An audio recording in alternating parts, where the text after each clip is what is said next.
श्री सद्गुरु महाराज की जय।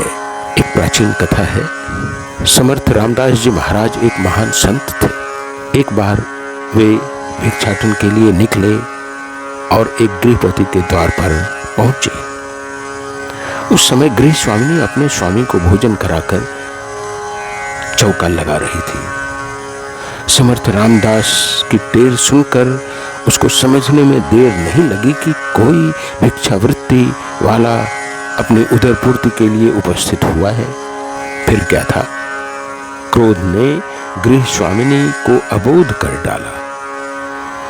मानो प्रतिशोध की भावना से भावित हो उसने आवेश में आकर जिस कपड़े को मिट्टी पानी में भिगोकर चौका लगा रही थी, जोर से उसे समर्थ रामदास जी महाराज के शरीर पर दे मारा। उनका समस्त शरीर जूठन से भर गया। फिर भी वे तो संत ठहरे। उनके अंतःस्थल में सागर जैसी अनंत शांति विराज रही थी। अमर्ष का लेश नहीं, निःशेष था। उनका हृदय करुणा से उमड़ आया। उन्होंने निकट की नदी में जाकर स्नान किया और उस चिथड़े को साफ कर सुखा लिया।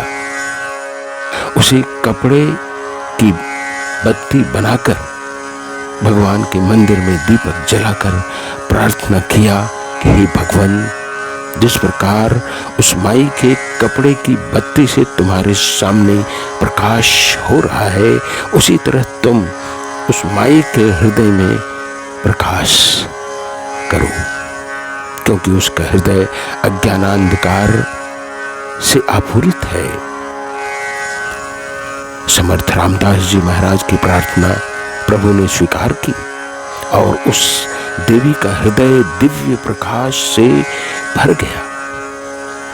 परिणाम स्वरूप उसके मन का मल जल गया और मन निर्मल हो गया, यानी कि हृदय परिवर्तन हो गया। अब वह समर्थ रामदास जी महाराज के दर्शन के लिए छटपटाने लगी। जो तो करके किसी तरह उसने रजनी बिताई।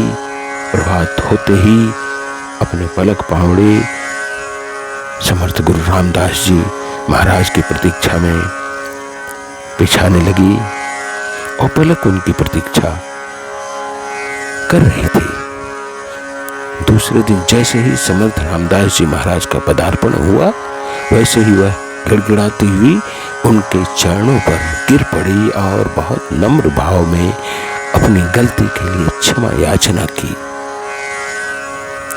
समर्थ रामदास जी ने क्षमा कर दिया। संत हृदय नवनीत के समान होता है। संत हृदय नवनीत समाना।